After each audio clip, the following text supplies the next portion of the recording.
Dobrodošli u kratak video u kojima ćemo da pogledamo neke od najkorisnijih Blender add-ona koji se već nalaze u Blenderu. Par njih ćemo da downloadimo sa interneta i pogledat ćemo par web sajtova gdje možemo da nađemo besplatne modele, besplatne materijale i HDR mape koje ćemo da koristimo za osvjetljenje.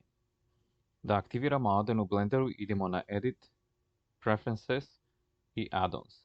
Ovdje imamo listu add-ona koji se već nalaze u Blenderu i neke koji smo skinuli sa interneta. Ako se pitate zašto ovi add-oni nisu uključeni po defaultu, razlog je da svaki add-on koji dodate i koji uključite, vrijeme koje treba Blender da se pokrene se povećava i usporava se rad Blendera. Tako da je najbolje da uključite samo one add-one koje ćete stvarno da koristite. Prvi koji imamo na listi je Blender Kit Online Asset Library. Blender Kit add-on je u prošlosti bio uključen u Blender, ali sad moramo da idemo na website da ga downloadujemo. Link za website se nalazi u opisu i kada dođete na website idete na download i ovdje imate kratak opis kako da instalirate i aktivirate add-on. Po aktivaciji add-ona imate pristup ogromnom broju modela, materijala, brusheva i HDR mapa koje možete da koristite u svojim projektima.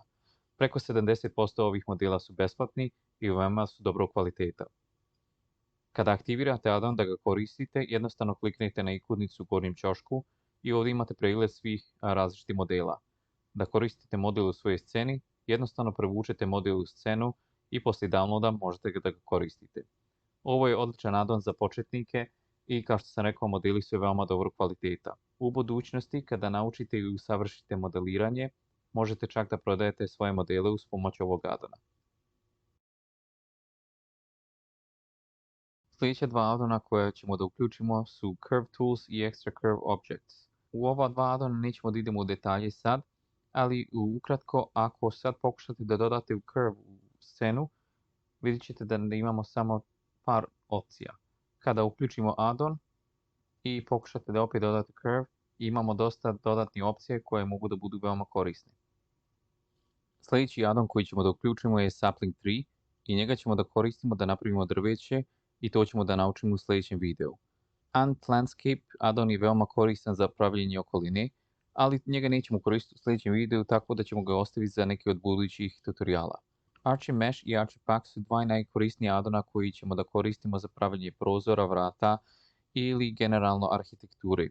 Ova dva add-ona su besplatna, s tim što Archie Pack ćemo morati da downloadimo sa websajta.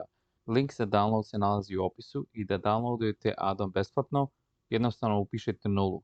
Ako želite, uvijek možete da platite pivo liku koji je napravio add-on. Ili u budućnosti možete da kupite punu verziju koja vam daje dodatne opcije.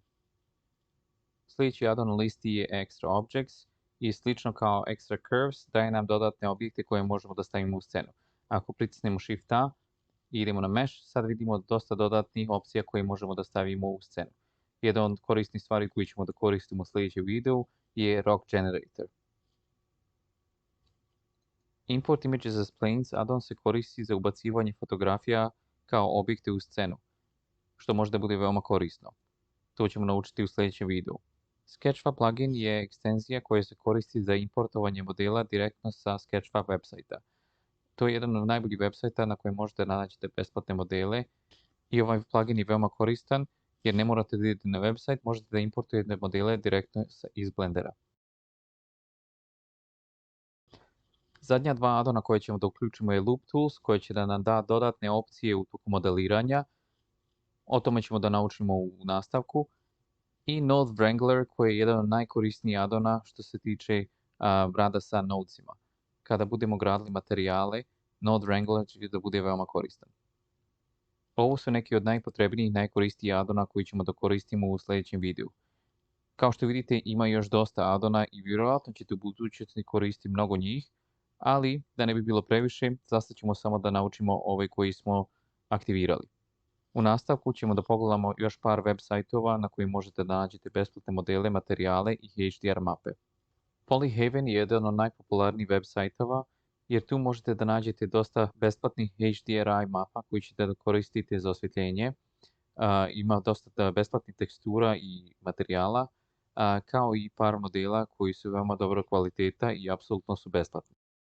Da downloadujete mape, jednostavno nađite ono koje vam se sviđa, izaberite rezoluciju i pritisnete download. zip file koji ćete da skinete morate da unzipujete i to ćemo da koristimo u Blenderu da osvijetlimo scenu.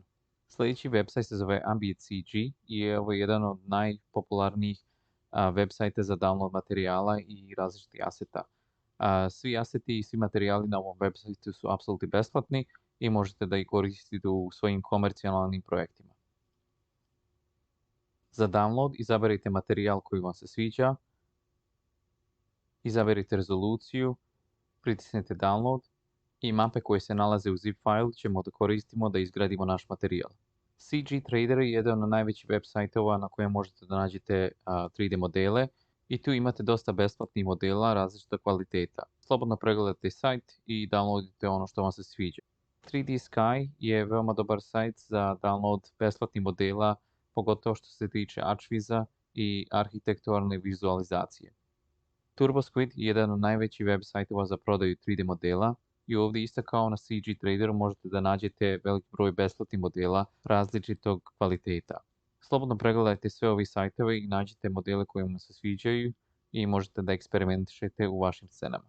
Linkove za sve ove adane websajte i asete možete da nađete u opisu i ako vi znate neki koristan website ili addon, ostavite komentar ispod tako da oni koji tek počinju sa 3D-om mogu da to nađu lakše.